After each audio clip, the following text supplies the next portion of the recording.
Hello दोस्तों, आप सबका स्वागत है। आज हम देखने वाले हैं राजस्थान पशु परिचर के अंतर्गत पार्ट बी के 45 क्वेश्चन। ये एक प्रकार से आपका पार्ट बी का 45 क्वेश्चन का टेस्ट है और देखते हैं आपके कितने क्वेश्चन सही होते हैं। अगर आपके लगभग 37 से 38 क्वेश्चन सही होते हैं, यानी लगभग 80% आपके आते हैं, तो ये समझ कर चलिए कि आपकी तैयारी अच्छी है। अगला क्वेश्चन, फर्स्ट क्वेश्चन है, मुर्गियों में पुराने पंख गिरने एवं नए पंख आने की शारीरिक प्रक्रिया को क्या कहा जाता है? मुर्गियों में पुराने पंख गिरने एवं नए पंख आने की शारीरिक प्रक्रिया को क्या कहा जाता है? ऑप्शन ए पराणी, option B moulting, option C down cover, option D prepotency.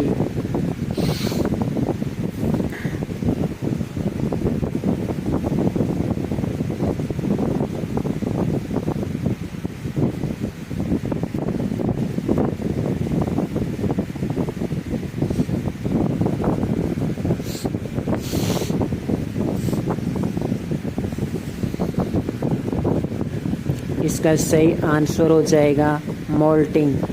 इसका सही आंसर मोल्टिंग हो जाएगा।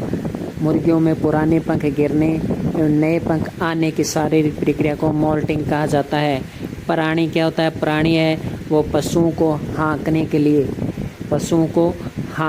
यानी पशुओं को हम चराते समय जो लकड़ी का प्रयोग करते हैं, है ना, तो पशुओं को हाँकने वाली लकड़ी है उसे प्राणी कहते हैं। पशुओं को हाँकने वाली लकड़ी है उसे प्राणी कहते हैं। डाउन कवर क्या है? डाउन कवर क्या है कि पशु ब्याने के 15 दिन से पूर्व अनुमानित समय को, पशु ब्याने के 15 दिन पूर्व के अनुमानित समय को डाउन कवर कहा जाता है। पशु ब्याने के 2 सप्ताह पूर्व पशु ब्याने के 2 सप्ताह पूर्व के अनुमानित समय को कहा जाता है डाउन कवर।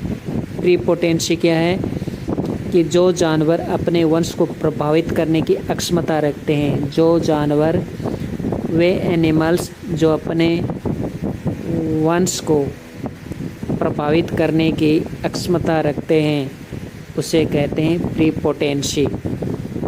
अगला क्वेश्चन आराम से दीजिएगा, सोच समझकर। गर्भाशय में मौजूद भ्रूण के विकास के दौरान की अवधि क्या कहलाती है? गर्भाशय में मौजूद भ्रूण के विकास के दौरान की अवधि क्या कहलाती है? ऑप्शन ए गर्भाधान, ऑप्शन बी गर्भकाल, ऑप्शन सी गर्भावस्था, ऑप्शन डी यौनावस्था।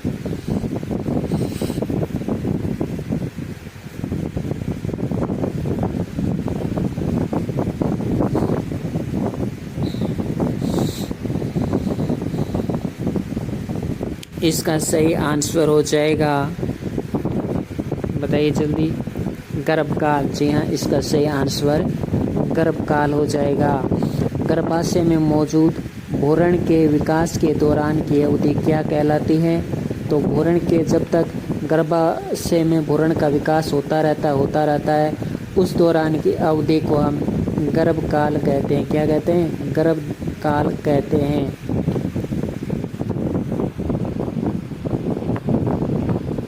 गर्भाधान का अर्थ है गर्भ धारण करना, ये नहीं हो सकता। गर्भकाल का अर्थ इसका यही होता है। अगला क्वेश्चन, भेड़ की कौन सी नस्ल को किसान की भेड़ कहा जाता है? Option A Pongal, option B Jakhrana, option C Magra, option D Nali. तो इसमें से बैत ऑप्शन ए से ही हट जाएगा, क्योंकि आप सबको पता है कि जखराना तो बकरी की नस्ल है। अब बताइए ऑप्शन ए से द क्वेश्चन ऐसे ही आएंगे, उसमें से एक या दो ऑप्शन ऐसे होंगे जो आपको आते होंगे, पता होगा ये किसकी नस्ल है। तो देखिए, भेड़ की कौन सी नस्ल को किसान की भेड़ कहते हैं? इसका सही आंसर है, तो किसान की भेड़ कहते हैं। जी हाँ, आपने सही पहचाना होगा, नाली। इसका आंसर द होगा, नाली। जी हाँ, इसका आंसर पोंगल या जखराना नहीं होगा। इसका जखराना तो बकरी की होती है वैसे भी, तो इसका सही आंसर है नाली। तो भेड़ की कौन सी नस्ल को किसान की भेड़ कहा जाता है? नाली। अगला क्वेश्चन, बकरी प्रजनन संस्थान कहाँ स्थित है? बकरी प्रजनन संस्थान कहाँ स्थित है? Option A Avikanagar, option B Ramsar, option C Niwai, option D Beawar.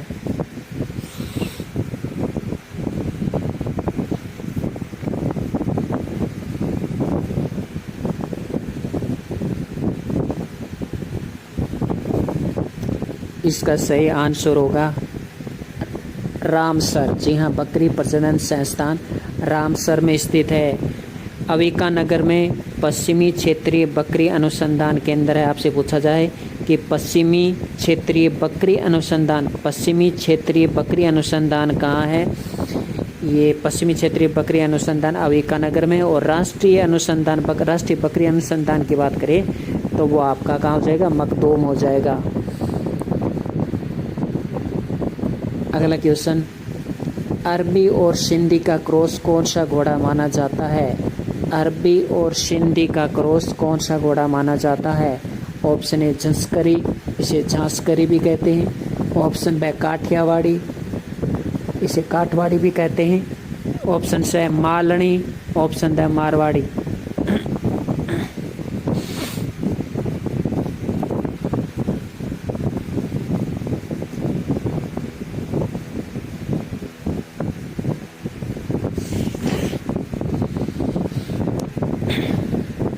इसका सही आंसर हो जाएगा ऑप्शन से मालनी। तो अरबी और सिंधी का क्रॉस माना जाता है, मालनी घोड़े को माना जाता है। सबसे ताकतवर मजबूत घोड़ा काठियावाड़ी होता है। अगला क्वेश्चन, सीमन की गुणवत्ता की जांच हेतु कौन सा टेस्ट काम में लिया जाता है? सीमन यानी वीर्य। तो सीमन की गुणवत्ता की जांच हेतु कौन सा टेस्ट काम में लिया जाता है? Option A MBR, option B RRT, option C BBC, option D निम्न में से कोई नहीं।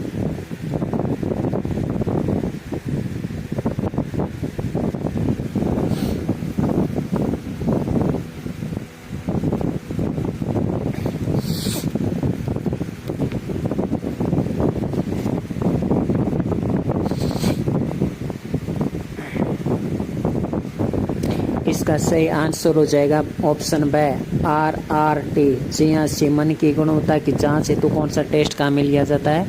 RRT टेस्ट काम में लिया जाता है।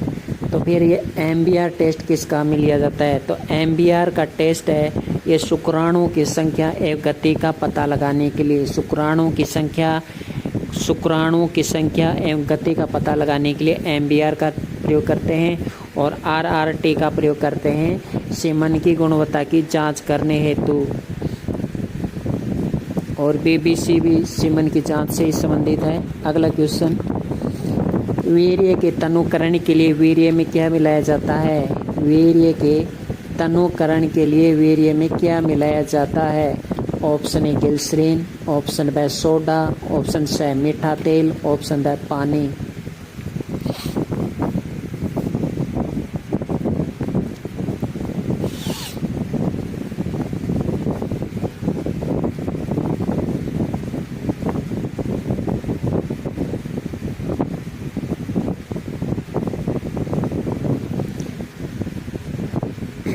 इसका सही आंसर होगा ग्लिसरीन। जी हाँ, वीर्य के तनुकरण के लिए वीर्य में ग्लिसरीन मिलाया जाता है। आप अंडे का पीत भी मिला सकते हैं, अंडे का पीत भी काम में ले सकते हैं।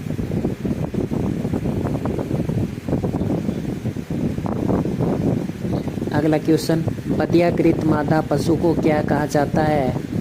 बधियाकृत मादा पशु को क्या कहते हैं? Option A stemming up, option B spaying, option C docking, option D peeking.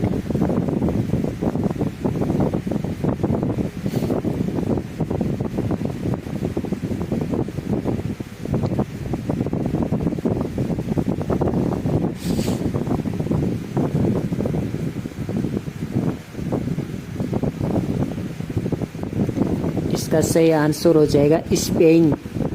स्पेइंग। तो मध्यकृत मादा पशु को स्पेइंग या स्पेड भी लिखा सकता है। स्पेइंग कहा जाता है। ऑप्शन बी इसका आंसर होगा। स्टेमिंग अप क्या है? तो स्टीमिंग अप क्या होता है कि पशु को ब्याने से 1 से 1.5 माह पूर्व पशु को ब्याने से, जैसे कि अब पता होता है कि पशु ब्याने वाला है, 1 से 1.5 माह बच्चा है पशु ब्याने में, तब हम पशु को अतिरिक्त आहार देते हैं, अतिरिक्त आहार देना शुरू कर देते हैं। तो गर्भावस्था के दौरान दिया जाने वाला अतिरिक्त आहार ही स्टीमिंग अप कहलाता है। डॉकिंग क्या होता है? तो डॉकिंग होता है भेड़ की पूंछ काटना। और पिकिंग क्या होता है? तो पिकिंग होता है मुर्गियों का आपस में लड़ना। देखिए जैसे मुर्गियां आपस में लड़ती है ना, उसे पिकिंग कहते हैं। अगला क्वेश्चन, शुक्राणुओं को पोषण देने वाली कोशिकाएं क्या कहलाती है? शुक्राणुओं को पोषण देने वाली कोशिकाएं क्या कहलाती है? ऑप्शन ए प्रोस्टेट ग्रंथि, ऑप्शन बी सर्टोली कोशिकाएं, option C relaxin hormone, option D अंडरसिस्ट्रन कोशिकाएं।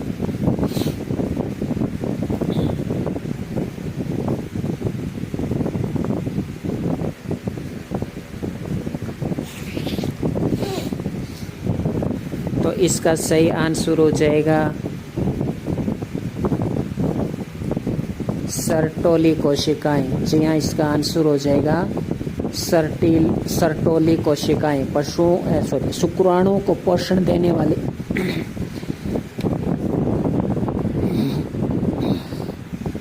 अगला क्वेश्चन, पूर्ण दूध में वसा एवं एसएनएफ की मात्रा कितनी होती है? पूर्ण दूध में यानी कंप्लीट मिल्क में वसा एवं एसएनएफ की मात्रा कितनी होती है? Option A 3.25, 8.5, option B 8.5, 3.25, option C 4.25, 8.5, option D 3.25, 9.5।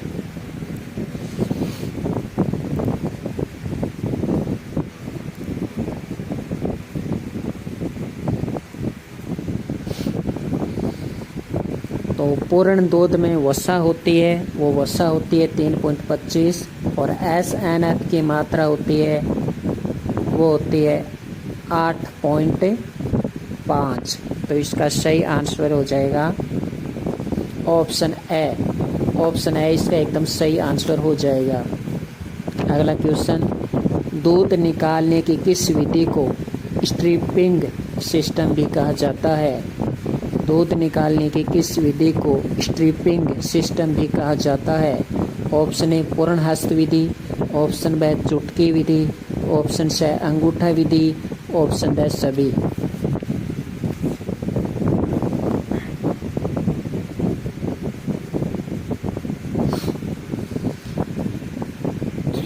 तो इसका सही आंसर हो जाएगा स्ट्रिपिंग सिस्टम कहा जाता है, इसे कहा जाता है चुटकी विधि को। ऑप्शन बी है वो एकदम सही हो जाएगा।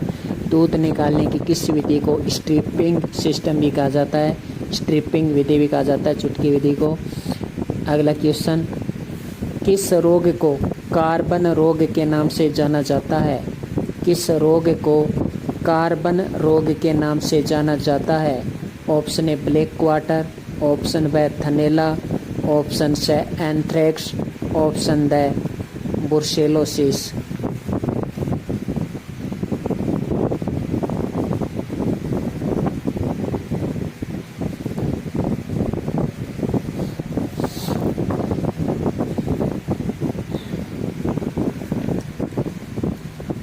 इसका सही आंसर हो जाएगा एंथ्रेक्स रोग। किस रोग को कार्बन रोग के नाम से भी जाना जाता है? एंथ्रेक्स रोग को कार्बन के रोग से भी जाना जाता है। ब्लैक वाटर आप जानते ही होंगे, जिसमें पशु के पिछली टांग का काला खून निकालकर उसमें टिंचर आयोडीन भर देते हैं। क्वेश्चन नंबर 13, 20वीं पशु घनत्व में पिछले घनत्व से कितनी वृद्धि रही है? 20वीं पशु घनत्व में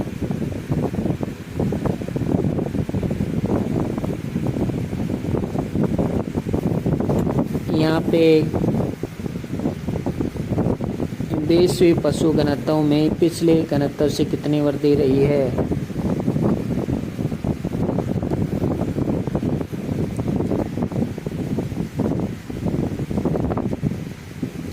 तो यहाँ पे देखिए ये क्वेश्चन गलत है, गलत टाइपिंग हुआ है, गलत लिखा गया है। बीसवीं पशु गणनाओं में पिछले गणना से कितनी बार दे रही है, ये % गलत लिखा हुआ है। तो इसमें आपको बोनस प्रदान किया जाएगा। हालांकि इसका उत्तर मैं बता देता हूँ 3। पिछली बार 166 थी, इस बार 169 पशु गणना है। तो ये क्वेश्चन है, आपको इसमें बोनस दिया जाएगा, है ना। तो एक हो सकता है एग्जामिनर जो एग्ज़ाम हो आपका, उसमें भी आपको एक बोनस मिल जाए।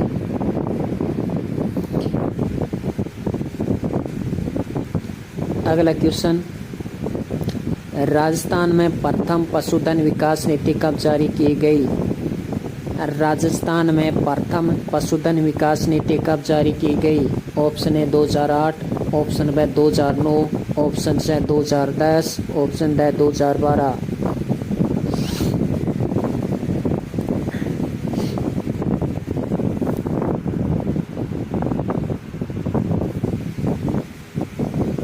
इसका सही आंसर हो जाएगा 2010। राजस्थान में प्रथम पशुधन विकास नीति है वो फरवरी 2010 में की गई थी। अगला क्वेश्चन, मुख्यमंत्री दूध उत्पादक संबल योजना के तहत दूध उत्पादक को प्रति लीटर कितने रुपए का अनुदान दिया जाता है? ऑप्शन ए 5 रुपये, ऑप्शन बी 8 रुपये, ऑप्शन सी 10 रुपये, ऑप्शन डी 12 रुपये। मुख्यमंत्री दूध उत्पादक संबल योजना के तहत दूध उत्पादक को प्रति लीटर कितने रुपए का दूध दिया जाता है, यानी प्रति लीटर पर दूध दिया जाएगा।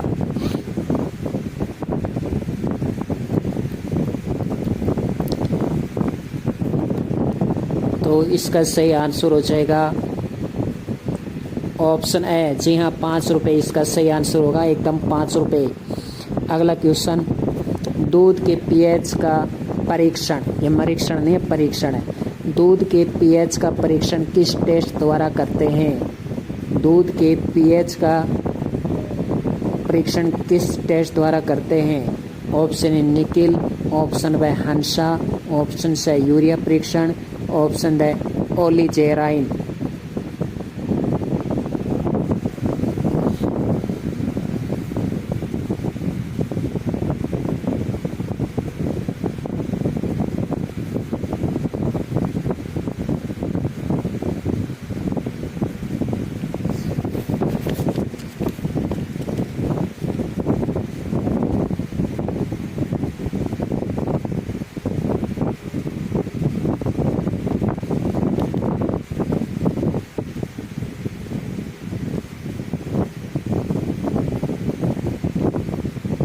तो इसका सही आंसर होगा ऑप्शन सी यूरिया परीक्षण। दूध के पीएच का परीक्षण है वो यूरिया परीक्षण से करते हैं। यूरिया परीक्षण देखिए, निकिल परीक्षण का क्या है, देसी घी में वनस्पति घी की मिलावट, देसी घी में वनस्पति घी की मिलावट कर दी है तो निकिल परीक्षण होगा। हंसा परीक्षण है, गाय के भैंस में गाय के दूध में भैंस का दूध मिला दिया तो हंसा परीक्षण हो जाएगा। अगला क्वेश्चन, दूध का किण्वित उत्पाद है, दूध का किण्वित उत्पाद है। ऑप्शन ए दही, option B paneer, option C खोया, ऑप्शन डी घी।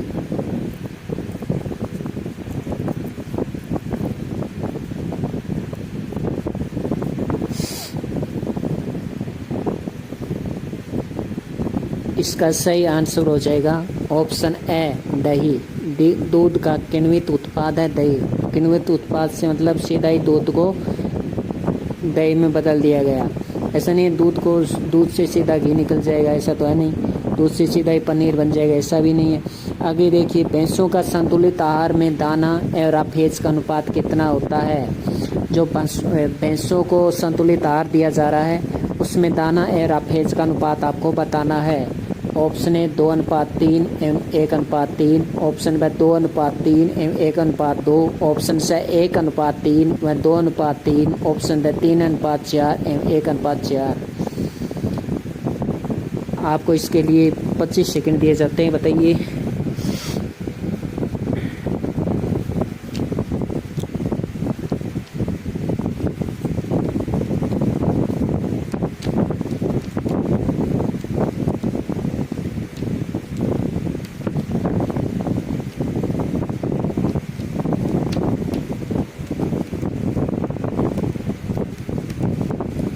इसका सही आंसर हो जाएगा ऑप्शन से।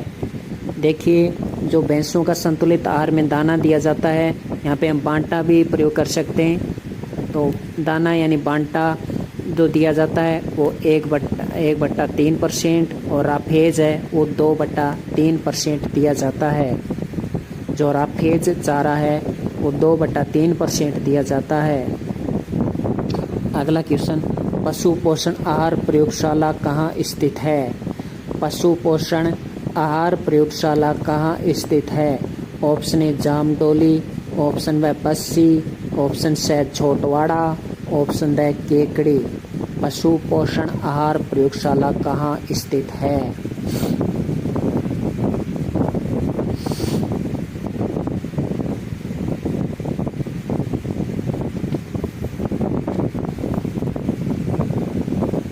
इसका आंसर हो जाएगा जामडोली। पशु पोषण आहार प्रयोगशाला जामडोली में है। अगला क्वेश्चन, वर्मी कंपोस्ट में पोटास की मात्रा कितनी पाई जाती है? वर्मी कंपोस्ट में पोटास की मात्रा कितनी पाई जाती है? ऑप्शन ए 1.2 से 1.5, ऑप्शन बी 2.2 से 2.5, ऑप्शन सी 1.6 से 1.8, ऑप्शन डी 2.5 से 2.8।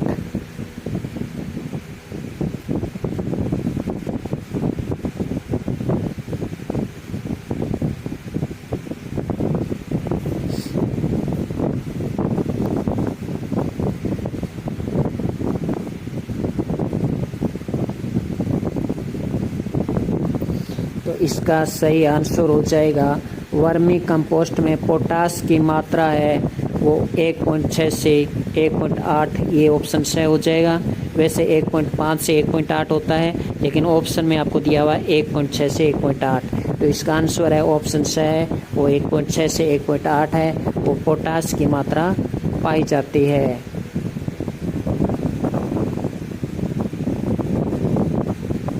और 2 से 2.5 नाइट्रोजन पाई जाती है, याद रखिएगा।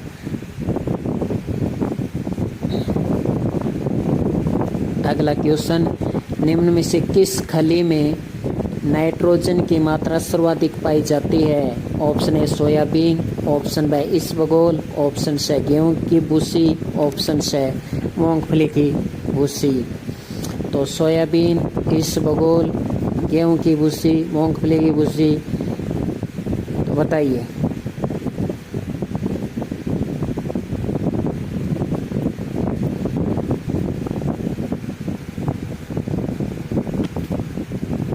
नाइट्रोजन की सर्वाधिक मात्रा है वो मूंगफली में पाई जाती है। ऑप्शन डी इसका एकदम सही आंसर हो जाएगा। अगला क्वेश्चन, पशु में पेशाब बाहर निकालने का यंत्र कौन सा है? Option A trocar cannula, option B catheter, option C red ring, option D कोपिका। अगर आपने सभी शब्दावलियाँ पढ़ ली हैं पशु से संबंधित या अन्य संबंधित, तो ये समझ लिए कि आपको 3 ऑप्शन छांटने में आसानी रहेगी। चौथा आपको पता नहीं होगा तो वही उसका आंसर हो जाएगा। इसका सही आंसर हो जाएगा कैथीटर। पशु में पेशाब बाहर निकालने का यंत्र कैथीटर होता है। ट्रोकार कैनोला होता है, आपरा होने पर पशु के छोटा सा शरीर में छेद करते हैं ताकि गैस बाहर निकल जाए।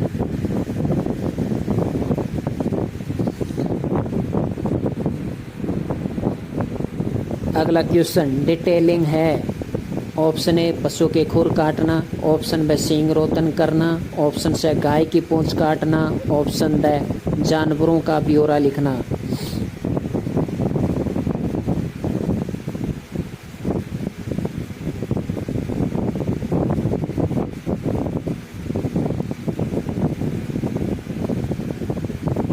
इसका सही आंसर हो जाएगा गाय की पूंछ काटना। डिटेलिंग क्या है? गाय की पूंछ काटना डिटेलिंग है।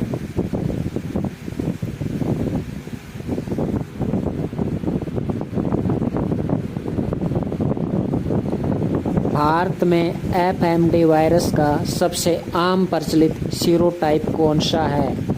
भारत में एफएमडी वायरस का, देखिए 1-2 क्वेश्चन तो भारत के भी आएंगे।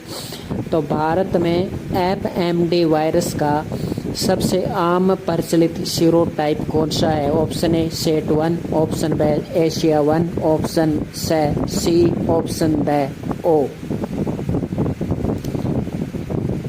तो ये चारों ही FMD वायरस से संबंधित प्रकार हैं।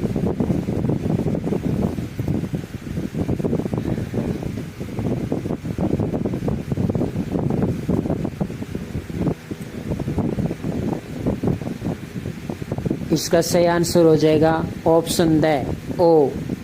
भारत में FMD वायरस का सबसे आम प्रचलित सीरोटाइप कौन सा है? ओ, ऑप्शन द ओ हो जाएगा।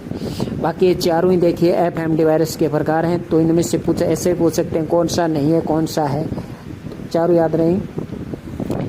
अगला क्वेश्चन, जिस दूध में वसा नहीं होती उस दूध को क्या कहते हैं? ऑप्शन ए टोड milk, option B standard milk, option C skimmed milk, option D pasteurised milk, यानी पास्चुरीकृत किया हुआ मिल्क। तो इसका सही आंसर होगा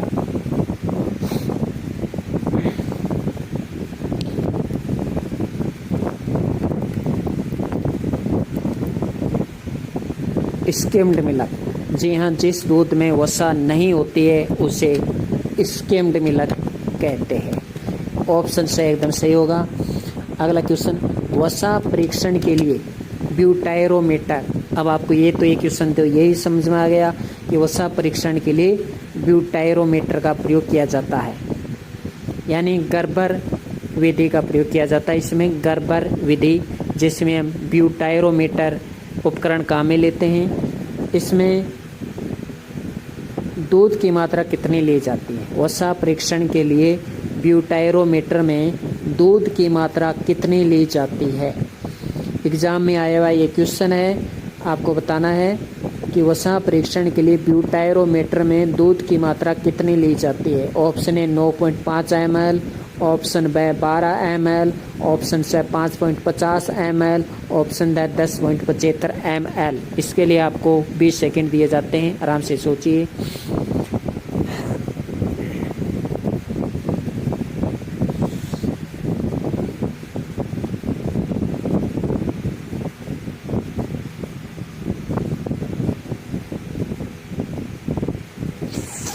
इसका सही आंसर हो जाएगा ऑप्शन डी 10.75 ml। वसा परीक्षण के लिए ब्यूटायरोमीटर में दूध की कितनी मात्रा ली जाती है? 10.75 ml। ये एग्जाम में आ रहा क्वेश्चन है।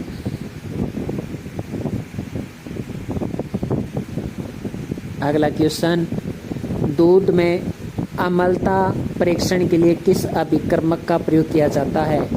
दूध में अम्लता परीक्षण के लिए किस अभिकर्मक का प्रयोग किया जाता है? Option A sodium chloride, option B sodium carbonate, option C sodium hydroxide, option D sodium bicarbonate.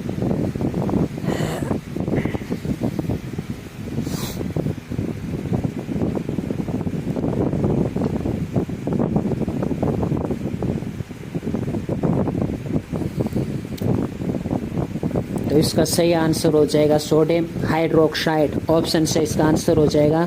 दूध में अम्लता परीक्षण के लिए सोडियम हाइड्रोक्साइड का प्रयोग किया जाता है। ऐसा भी पूछ सकते हैं सोडियम हाइड्रोक्साइड का प्रयोग किस लिए किया जाता है? दूध में अम्लता के लिए, वसा के लिए, प्रोटीन के लिए, ऐसे भी पूछ सकते हैं। अगला देखिए, राजस्थान में वर्ष 2022-23 के अनुसार प्रति व्यक्ति दूध की उपलब्धता कितनी है? प्रति व्यक्ति को कितना दूध मिल रहा है? राजस्थान में वर्ष 2022-23 के अनुसार प्रति व्यक्ति दूध की उपलब्धता कितनी है? Option A 1150 ml, option B 1138 ml, option C 1225 ml, option D 1238 ml।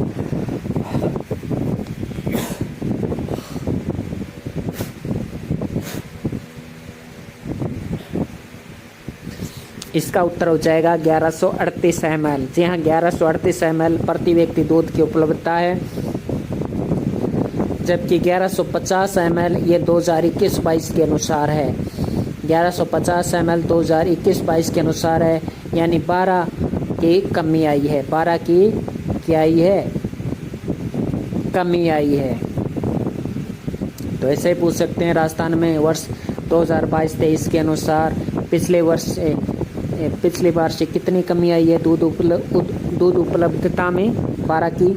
अगला देखिए, दूध में स्टार्च की उपस्थिति का पता किस विधि से लगाया जाता है? दूध में स्टार्च की उपस्थिति का पता किस विधि से लगाया जाता है? ऑप्शन ए नाइट्रेट परीक्षण, ऑप्शन बी आयोडीन परीक्षण, ऑप्शन सी जेंडोल परीक्षण, ऑप्शन डी हंसा परीक्षण।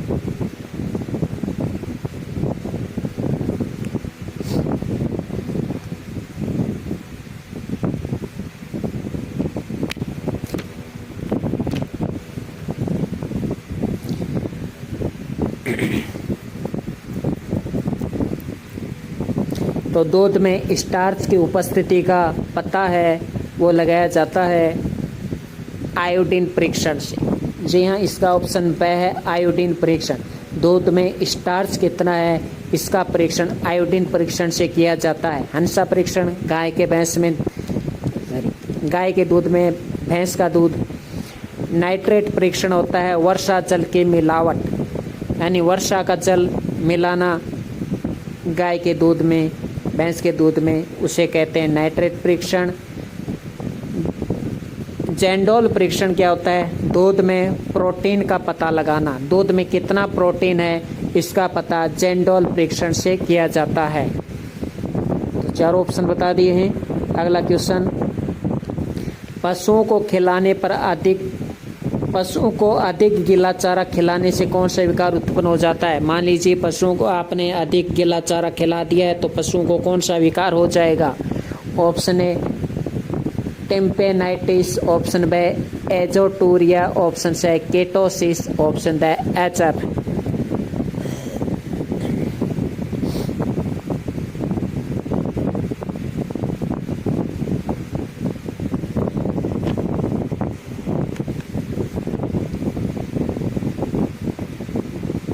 इसका सही आंसर हो जाएगा टेम्पेनाइटिस। पशुओं को अधिक गीला चारा खिलाने से पशुओं में टेम्पेनाइटिस हो जाता है। अगला क्वेश्चन, पशुओं की मृत्यु पूर्व जांच के दौरान किस बीमारी का पता नहीं लगाया जा सकता है? पशुओं की मृत्यु पूर्व जांच के दौरान किस बीमारी का पता नहीं लगाया जा सकता है? Option A FMD, option B anthrax, option C ketosis, option D listeriosis.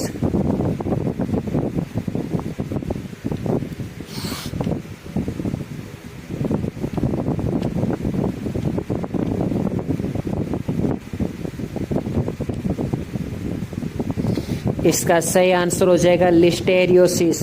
मवेशियों की मृत्यु पूर्व जांच के दौरान किस बीमारी का पता नहीं लगाया जा सकता? लिस्टेरियोसिस। कहने का अर्थ है कि मवेशियों की जब तक मृत्यु नहीं जाती, मृत्यु के बाद तो पता लगाया जा सकता है, लेकिन मृत्यु से पूर्व है वो जांच के दौरान इस बीमारी का पता नहीं लगाया जा सकता है, वो है लिस्टेरियोसिस।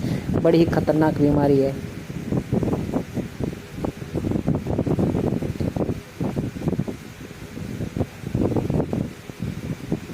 अगला क्वेश्चन, गाय में कौन सी प्रजनन पद्धति नस्ल सुधार के लिए काम में ली जाती है? गाय में कौन सी प्रजनन पद्धति नस्ल सुधार के लिए काम में ली जाती है?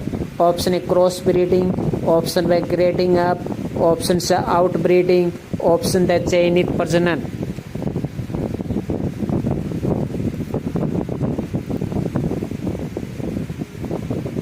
इसका सही आंसर हो जाएगा आउट ब्रीडिंग। तो गाय में कौन सी प्रजनन पद्धति नस्ल सुधार के लिए काम में ली जाती है? Out breeding.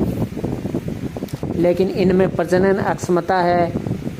अक्षमता कम होती है, बाकी नस्ल सुधार के लिए अच्छी है। अगला क्वेश्चन देखिए, पशुओं में पॉलीमरेज चेन रिएक्शन के उपयोग से किसकी पुष्टि की जा सकती है? पशुओं में पॉलीमरेज चेन रिएक्शन के उपयोग से किसकी पुष्टि की जा सकती है? ऑप्शन है वो गहराई से नहीं दिए हुए हैं, बाकी इसका ऑप्शन और भी गहराई से बन सकता है, लेकिन इतना ही काफ़ी है। अगला ऑप्शन है गर्भाशय का तापमान, ऑप्शन में वीर्य का तापमान, ऑप्शन से गुणसूत्रों का पता लगाना, ऑप्शन द रक्त का पीएच ज्ञात करना।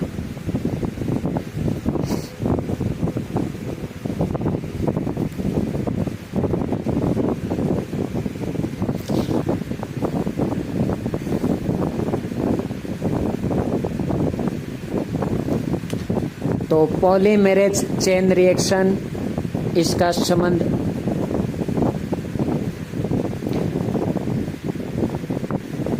गर्भाशय से ही है,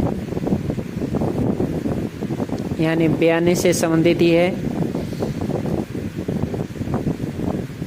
तो इसका सही आंसर हो जाएगा, जी हाँ, इसका सही आंसर हो जाए, एकदम सही आंसर होगा इसका ऑप्शन से, गुणसूत्रों का पता लगाने के लिए।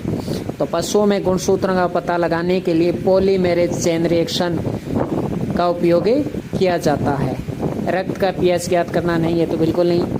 अगला देखिए, फ्री मार्टिन क्या है? फ्री मार्टिन क्या है? ऑप्शन ए मर्दाना व्यवहार वाली बांझ गाय, ऑप्शन बी बैल का हिंसक है उग्र व्यवहार करना, ऑप्शन सी गर्भित गाय की विशेष देखभाल, ऑप्शन डी भेड़ों का झुंड में चराना।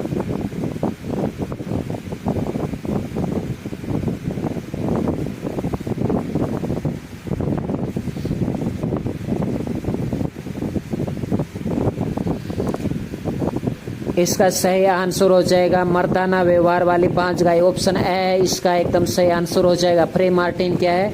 मर्दाना व्यवहार वाली बांझ गाय, यानी ऐसी गाय जो मर्दों की तरह व्यवहार करती है, जैसे मर्द बैल व्यवहार करता ना वैसे व्यवहार करती है, लेकिन ये बांझ होती है, ये बच्चे पैदा नहीं कर पाती है, फ्री मार्टिन।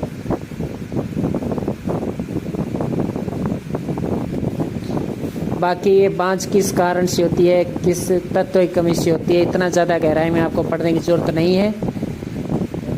इतना गहराई से खाद्य सुरक्षा अधिकारी और जेट में ही आता है। अगला देखिए, जोट में शर्करा परीक्षण किया जाता है, सॉरी दूध में शर्करा परीक्षण किया जाता है। ऑप्शन ए अंसा परीक्षण, ऑप्शन बी नाइट्रेट परीक्षण, ऑप्शन डी मोलेरोमीटर, ऑप्शन डी वाइडाइन परीक्षण।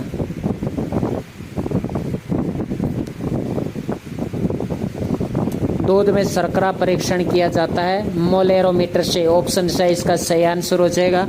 बाकी नाइट्रेट परीक्षण हम देख ही चुके हैं कि वर्षा का जल मिलाना दूध में नाइट्रेट परीक्षण होता है।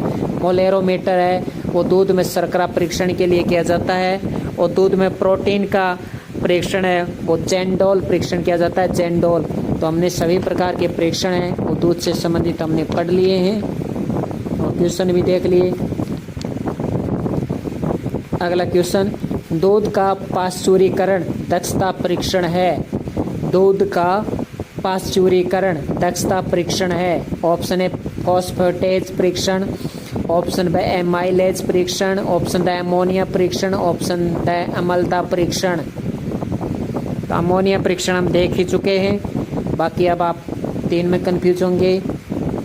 अम्लता परीक्षण तो देखिए इसका नहीं होगा, अब 2 में कंफ्यूज होंगे आप, क्योंकि आपको कुछ क्वेश्चन ऐसे भी मिलेंगे जिसमें 2 में कंफ्यूज होंगे। दूध का पाश्चुरीकरण दक्षता परीक्षण है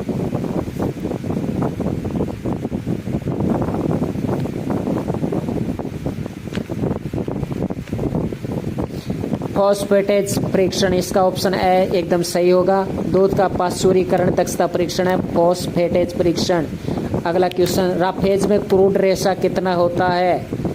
ऑप्शन ए 18% से अधिक, ऑप्शन बी 18% से कम, ऑप्शन से 60% से कम, ऑप्शन डी 30% से कम।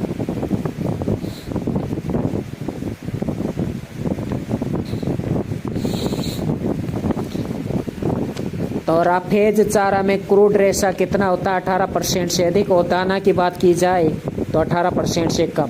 तो इसका ऑप्शन ए सही हो जाएगा, राफेज में क्रूड रेशा होता है 18% से अधिक। और राफेज में क्रूड रेशा अगर 18% से अधिक है। अगला क्वेश्चन, तो इसका आप दाना कर सकते हैं 18% से कम, तो ऐसे याद रख सकते हैं। अगला क्वेश्चन, रियूप मेथड है, रियूप विधि है। ऑप्शन ए कास्टिंग की, ऑप्शन बी हैचिंग की, ऑप्शन सी डिपकिंग की, ऑप्शन डी ग्रूमिंग की। रियूप विधि है कास्टिंग से संबंधित, हैचिंग से संबंधित, डिपकिंग से संबंधित, ग्रूमिंग से संबंधित।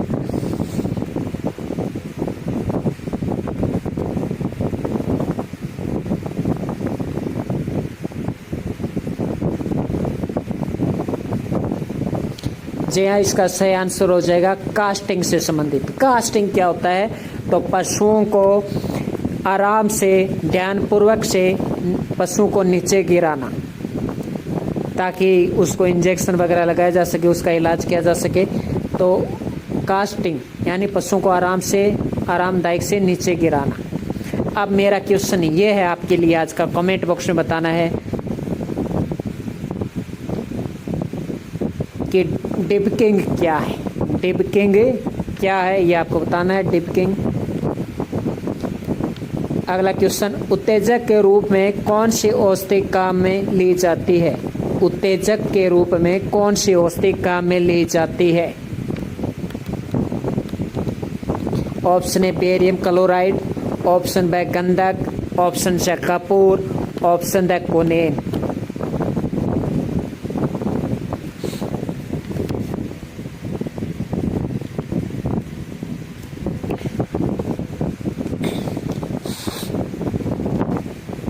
तो कोनेन तो आप हटा ही दीजिए, वो ऑप्शन 3 बचे, क्यों कोनेन है वो मलेरिया में काम में आती है। इसका सही आंसर होगा ऑप्शन सी। जी हाँ, कपूर। कपूर का प्रयोग उत्तेजक के रूप में कौन सी औषधि काम में ली जाती है? तो उत्तेजक के रूप में कपूर काम में लिया जाता है, या अल्कोहल भी आप काम में ले सकते हैं। तो इसका सही आंसर हो जाएगा कपूर है, उत्तेजक के रूप में काम में ली जाती है। कपूर का एक प्रयोग और देखिए, अगर पशुओं को सांस लेने में दिक्कत है, अगर पशुओं को सांस लेने में दिक्कत है तो आप कपूर का प्रयोग कर सकते हैं। और कपूर का एक प्रयोग और बताया जाता है, हालांकि उसमें कितनी सच्चाई है ये नहीं कह सकते, कि कहा जाता है कि कपूर का प्रयोग उल्टे करवाने के लिए भी किया जाता है पशुओं को ना। ये कई गाइड्स में लिखा हुआ मिलता है, लेकिन मैंने ये गाइड से क्वेश्चन नहीं लिए हैं, ये मैंने authentic sites, authentic YouTube sites और मेरे पास बुक है उसमें से, क्योंकि कहीं ना कहीं हमें पढ़ना ही है। इसके अलावा 11वीं 12वीं बुक से क्वेश्चन लिए हुए हैं। अगला क्वेश्चन देखिए, ये 11वीं 12वीं की बुक से लिया हुआ क्वेश्चन है। 11वीं की बुक से, मिथाइल पैराथियान किस प्रकार की औषधि का उदाहरण है? मिथाइल पैराथियान किस प्रकार की औषधि का उदाहरण है? Option A parasiticides, option B antizymotics, option C एंटीपेक्सारेंट, ऑप्शन डी सेडेटिव।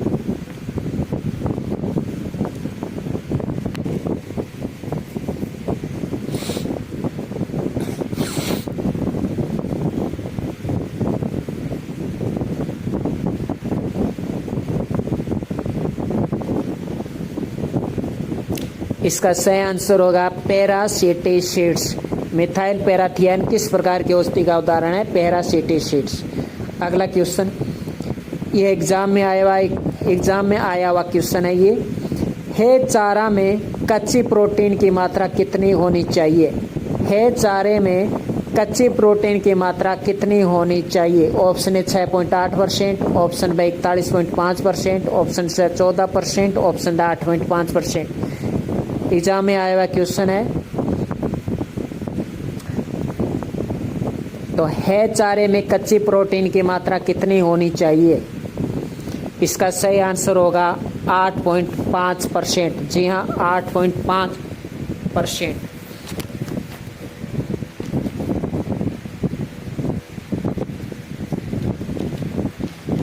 तो 8.5% क्या होनी चाहिए? कच्ची प्रोटीन होनी चाहिए। ये 41.5% क्या है? तो ये 41.5% है में शर्करा पदार्थ की मात्रा है। देखिए एग्जामिनर ने कैसे क्वेश्चन दिया है ना। 3 ऑप्शन देखिए, इसमें से है चारे से संबंधित ही दे दिए किसी न किसी तरह से। तो देखिए, है चारे में कच्ची प्रोटीन की मात्रा देखिए 8.5%, है चारे में शर्करा पदार्थ की मात्रा, तो है चारे में शर्करा की मात्रा है वो 41.5% होती है। 41.5 ये शर्करा की मात्रा है चारे में। और 6.8 क्या है? तो ये 6.8 है ये हरे चारे में लवण की मात्रा है। 6.8% हरे चारे में लवण होता है, 41.5% हरे चारे में शर्करा होती है, 8.5% कच्ची प्रोटीन होती है।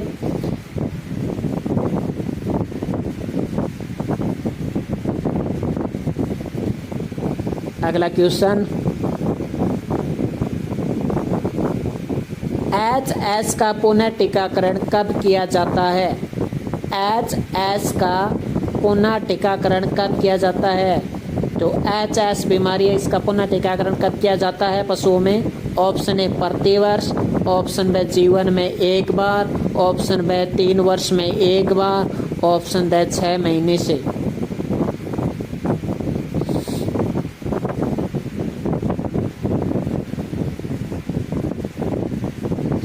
इसका सही आंसर होगा प्रतिवर्ष। जी हाँ, HS का पुनः टीकाकरण प्रतिवर्ष किया जाता है, यानी एक साल से इसका किया जाता है।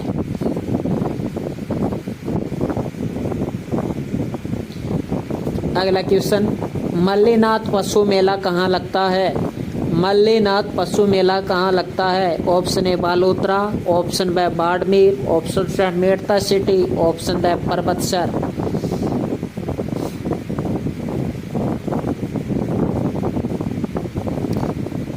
इसका सही आंसर हो जाएगा ऑप्शन है बालोतरा।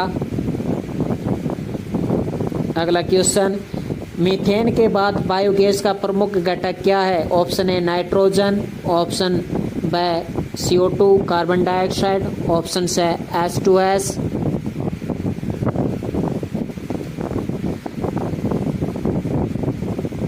और ऑप्शन डी हाइड्रोजन।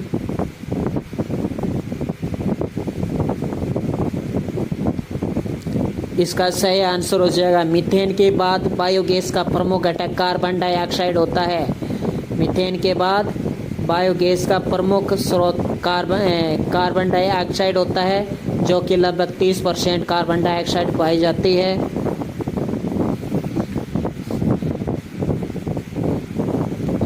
अगला देखिए, असुमेलित छांटिया, और ये आज का लास्ट क्वेश्चन 45 नंबर क्वेश्चन। असुमेलित छांटी एक तरफ पशु की नस्लें हैं और दूसरी तरफ पशु है, तो इनका असुमेलित छांटना है इनमें से। हिसारडेल भेड़ की, गंगेत्री गाय, ड्यूरोक गधा, बन्नी भैंस।